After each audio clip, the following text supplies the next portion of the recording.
सोनाली मेरी बहन, अभी के लिए ये रख। वादा करता हूं भविष्य में परिस्थिति ठीक होने पर जो तू मांगेगी वही दूंगा। अनिल ने अपनी छोटी बहन को 1000 रुपए देते हुए कहा। कैसी बातें करते हो भैया, मेरे लिए आप सबका साथ व प्यार ही मायने रखता है। भैया, बहना चाहती सिर्फ प्यार दुलार, नहीं मांगती बड़े उपहार। सोनाली ने भरे गले के साथ कहा। मैं ऑटो लेकर आता हूं, तब तक देख लो कमरे में कोई सामान छूटा तो नहीं।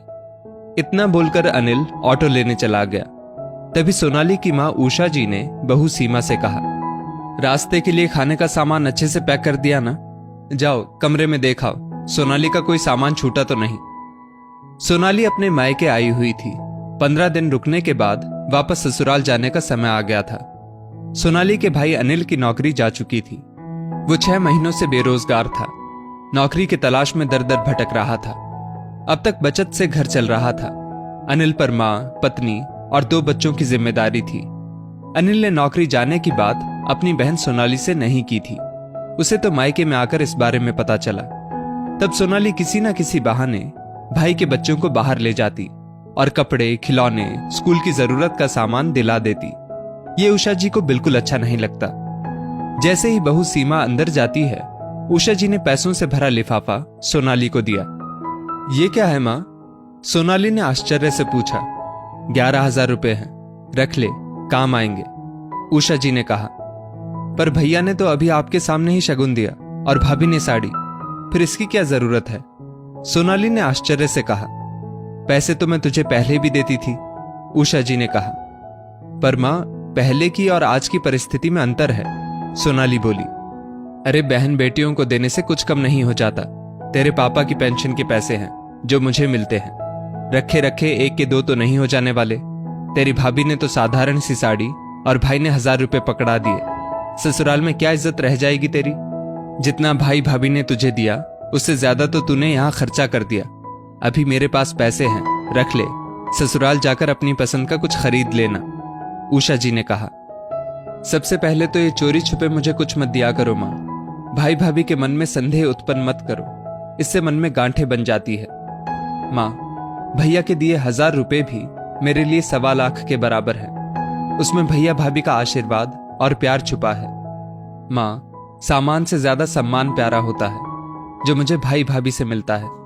भाई भाभी ही तो होते हैं जो माता पिता के ना रहने पर बहन को मायके की कमी नहीं महसूस होने देते।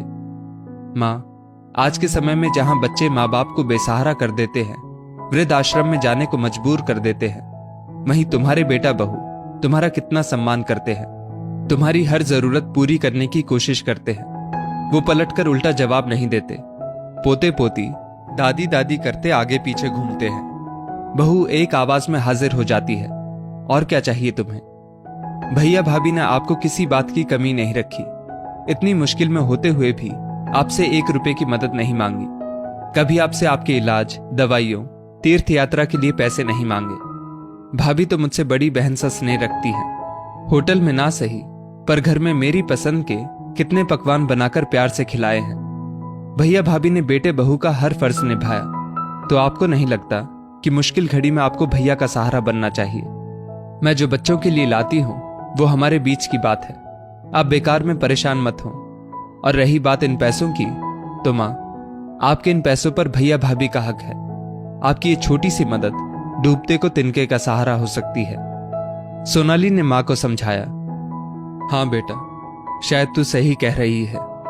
बेटी के मुंह में बेटे बहू का प्यार सम्मान दिखाई नहीं दिया, उषा जी ने कहा। दरवाजे से सटकर बहू सीमा नम आंखों से यह दृश्य देख रही थी।